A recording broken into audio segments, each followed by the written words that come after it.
बहुत समय पहले पहाड़ों और जंगलों के बीच बसा था एक छोटा सा गांव, देवपुर। गांव के लोग सादगी से जीते थे, मेहनत करते थे और रात को चौपाल पर बैठकर कहानियां सुनते थे। इस गांव की एक अजीब बात थी। इसके पास बहने वाली नदी में हर साल सावन के महीने में सोने की चमक उतर आती थी। कहते हैं उस नदी की रखवाली एक सोन परी करती थी। उसी गांव में रहता था एक गरीब किसान, लेकिन वह बहुत ईमानदार था। उसका नाम था हरिदास। उसकी एक छोटी सी झोपड़ी थी। उसके साथ उसकी बीवी गौरी और उसका बेटा मोहन रहता था। हरिदास सुबह से शाम तक खेतों में मेहनत करता, मगर फिर भी खेत की मिट्टी सूखी थी, क्योंकि इस बार बारिश कम हुई थी। हरिदास: चिंता मत कर गौरी, भगवान पर भरोसा रखो। मेहनत का फल कभी व्यर्थ नहीं जाता।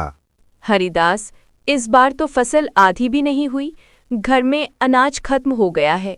एक दिन हरिदास जंगल से लकड़ी काटकर लौट रहा था। तभी उसे झाड़ियों में कुछ हलचल सुनाई दी। वह पास गया तो देखा एक सुंदर हिरनी घायल पड़ी थी। अरे, तुझे क्या हुआ रे भोली जानवर? डर मत, मैं तेरी मदद करता हूँ। हरिदास ने हिरण के पैर में फंसा कांटा निकाला आया और उसके जख्म पर कपड़ा बांधा। थोड़ी देर बाद वह हिरण उठ खड़ा हुआ और देखते ही देखते सोने की चमक में बदल गया। हरिदास, मैं वही सोनपरी हूँ जो इस जंगल और नदी की रखवाली करती हूँ। तूने बिना स्वार्थ के मेरी मदद की है। मैं तुझे एक वरदान देती हूँ, जो तू चाहे वो मिल सकता है। माँ, मुझे अपने लिए कुछ नहीं चाहिए। बस इतना चाहूंगा कि मेरे गांव में कोई बच्चा भूखा ना सोए। तेरे मन की पवित्रता ने मुझे प्रसन्न कर दिया है। जा, तेरे खेत की मिट्टी अब वरदान पाएगी। उसमें जो बीज बोएगा वो सोने की चमक से फलेगा। पर याद रख, इस वरदान में लालच की जगह नहीं है। इतना कहकर सोनपरी आसमान की ओर उड़ गई और हरिदास के ऊपर सुनहरी रोशनी बरस पड़ी। अगली सुबह हरिदास ने अपने खेत में बीज बोए। रात में हल्की बारिश हुई और जब सूरज उगा तो हरिदास ने देखा कि उसके खेत में सुनहरी चमक उठ रही है। अरे, ये तो सोने जैसा चमक रहा है। सोनपरी का वरदान सचमुच हो गया। पूरा गांव दौड़कर हरिदास के खेत में पहुंचा। हर दाना, हर पौधा सोने जैसी रोशनी में दमक रहा था।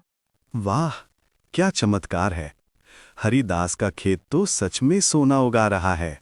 लेकिन गांव में एक लोभी जमींदार था, ठाकुर भानु सिंह। उसे किसी और की खुशहाली देखी नहीं जाती थी। ये हरिदास जैसे गरीब के पास इतना सोना कैसे आया? जरूर कोई जादू किया है उसने। मालिक, अगर हम उसके खेत की मिट्टी चुरा लें तो शायद हमें भी वो वरदान मिल जाए।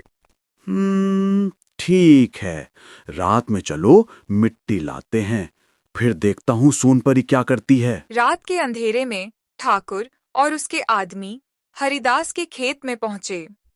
उन्होंने मिट्टी की बोरियां भरी और चुपके से अपनी जमीन में डाल दी। अगली सुबह ठाकुर ने बीज बोए।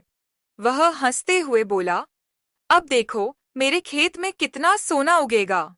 लेकिन जब शाम हुई तो खेत में न सोना उगा न फसल, बल्कि पूरे खेत में कांटे और झाड़ियां उग आईं।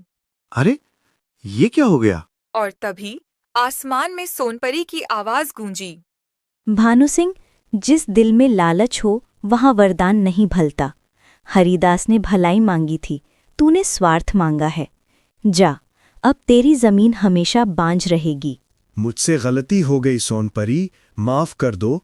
गलती का प्रायश्चित केवल दया से होता है। हरिदास से माफी मांग, वही तेरा उद्धार करेगा। ठाकुर हरिदास के पास आया, उसके पैरों में गिर पड़ा। मुझे माफ कर दे हरिदास, लालच ने मेरी आंखें बंद कर दी थी। ठाकुर जी, जब इंसान अपनी गलती मान ले तो सबसे बड़ा पुण्य होता है। आओ, साथ मिलकर गांव के लोगों की मदद करें। उस दिन से हरिदास ने अपने खेत का सोना पूरे गांव में बांटना शुरू किया। उसके बाद उस गांव का नाम ही बदल गया।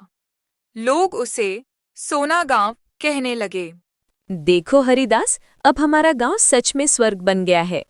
ये सोनपरी का वरदान नहीं गौरी, नेक नियत का फल है।